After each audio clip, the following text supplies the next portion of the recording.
9 हीच संख्या येते. त्यामुळे 9 ही संख्या ब्रह्मतत्व सुचवते. गायत्री मंत्राचं विवरण.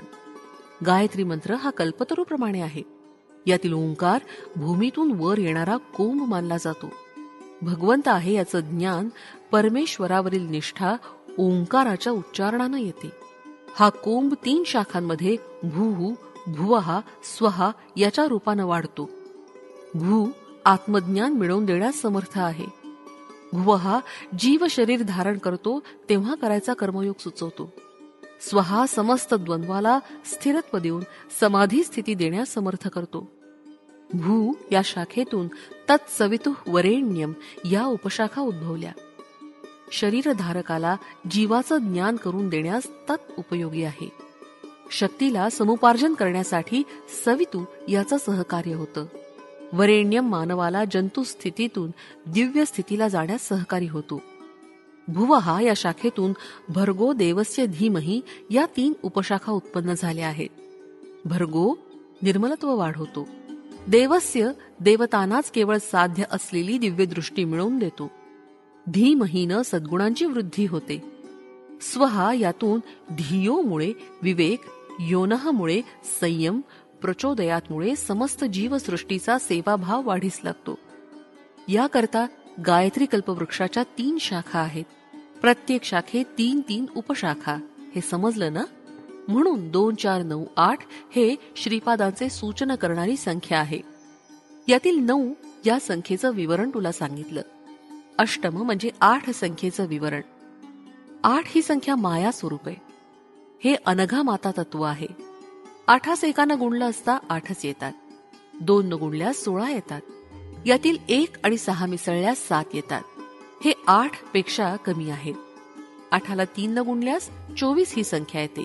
यातील 2 आणि 4 ची बेरीज केल्यास 6 येतात. हे 7 पेक्षा कमी आहेत. याप्रमाणे सृष्टीतील समस्त जीवराशीमधील शक्तिहरण सामर्थ्य जगन्मातेत आहे. कोणी कितीही मोठा असला तरी त्याला लहान करून दाखवण्याची शक्ती मायेत आहे. श्रीपाद श्रीवल्लभ गायत्री माता स्वरूप आहेत. ते अनघा देवी समवेत श्री दत्त आहेत. त्यांची मनोवाक काय कर्मानं आराधना करण्यानं सर्व इच्छा पूर्ण होतात. गायत्री मातेमध्ये प्रातःकाळी हंसारूढ असलेली ब्राह्मी शक्ती असते. मध्यान्ह काळात गरुडारूढ असलेली वैष्णवी शक्ती असते आणि सायंकाळी वृषभारूढ असलेली शांभवी शक्ती असते. गायत्री मंत्राची अधिष्ठात्री देवता सविता आहे.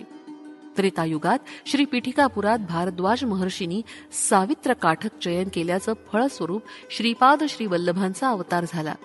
सविता देवता प्रातःकाळी ऋग्वेद रूपात असते, रात्री अथर्ववेद रूपात असते. आपल्या डोळ्यांना दिसणारा सूर्य केवळ एक प्रतीक रूप आहे. योगी जेव्हा महाउन्नत स्थितीला पोचतात तेव्हा त्रिकोणाकार असलेल्या महाजाज्वल्यमान प्रकाशमान ब्रह्मयोनीचं दर्शन घेऊ शकतात. यातूनच कोट्यान कोटी ब्रह्मांड प्रतिक्षणाला उत्पन्न होतात आणि प्रतिक्षणी संरक्षण होत असतं. प्रतिक्षणाला विध्वंस होत असतो. असंख्य असणाऱ्या खगोलातील सृष्टी स्थिती लय घडवणाऱ्या शक्तीचं सावित्री हे नाव आहे. असं असलं तरी गायत्री आणि सावित्री या अभिन्न आहेत. जीवाची आध्यात्मिक उन्नती गायत्री मातेच्या अनुग्रहानं होते. इहलोकातील सर्व सुखोपभोगांचा अनुभव घेण्यासाठी, परलोकातील विमुक्त स्थितीतील दिव्यानंदाचा अनुभव घेण्यासाठी दोहीमध्ये समन्वय होणं आवश्यक आहे. श्रीपादांच्या चरणाश्रितांना इह परलोक दोन्हीचा लाभ होतो. इतर देवता आणि श्री दत्तात्रेयांच्या आराधनेतील फरक हाच आहे. मला आनंद शर्मा महोदयांनी दिलेला सल्ला किती अपूर्व होता. तेव्हा मी म्हणालो, महाराज तुम्ही किती धन्य आहात. श्रीपाद प्रभू जेव्हा नृसिंह सरस्वती अवतार धारण करतील त्यावेळी आपण त्यांचे गुरु होऊन संन्यास दीक्षा प्रदान कराल. त्या जन्मात आपण श्रीकृष्ण सरस्वती या नावानं संन्यास धर्माचं आचरण करीत असणार. यावर आनंद शर्मा म्हणाले, भगवंताचा अवतारच भक्तांसाठी असतो. ते मानवरूप धारण करून पृथ्वीवर येऊन आपल्या आदर्श आचारसंपन्न जीवनानं सर्व मानवांना शिकवण देतात. ते स्वतः सर्वज्ञ असले तरी सुद्धा गुरूंचा स्वीकार करून समाजाला गुरूच्या आवश्यकतेचं महत्त्व आपल्या कृतीनं समजावून देतात. अवतारी पुरुषाचं गुरु होण्याची क्षमता एखाद्यालाच लाभते. अवतारी पुरुष जन्माला यायचे म्हणजे त्या वंशात पूर्वीच्या 80 पिढ्यांनी पुण्यसंचय केलेला असतो. तसंच अवतारी पुरुषाचे गुरु होणाऱ्या व्यक्तीचा वंश परमपवित्र पुण्यवान असावा लागतो. बापनाचार्युलू आणि सायणाचार्य यांच्या वंशाचे अनेक पिढ्यांपासून संबंध होते. मल्लादीच्या घरी मुलगी झाली तर वाजपेय याजुलूंच्या घरची सून होणार आणि वाजपेय याजुलूंच्या घरी मुलगी झाल्यास मल्लादींची सून होणार असं गमतीनं म्हणत असत. बापनार्यांची मुलगी सकल सौभाग्यवती सुमती वाजपेय याजुलूंच्या घरी दिली नाही. तिचा विवाह विधिलिखित अगोचर असलेल्या दिव्य घंटीकोटा अप्पळराजू शर्मा यांच्याबरोबर झाला. साक्षात दत्तावतार श्रीपाद श्रीवल्लभानी त्यांच्या मातेचा रक्तसंबंध असलेल्या वाजपेय याजुलूंचा सुद्धा उद्धार केला. माधवाचार्यांना श्रीपाद प्रभूंबद्दल अतिवात्सल्य भाव होता. हेच पुढे विद्यारण्य महर्षी झाले.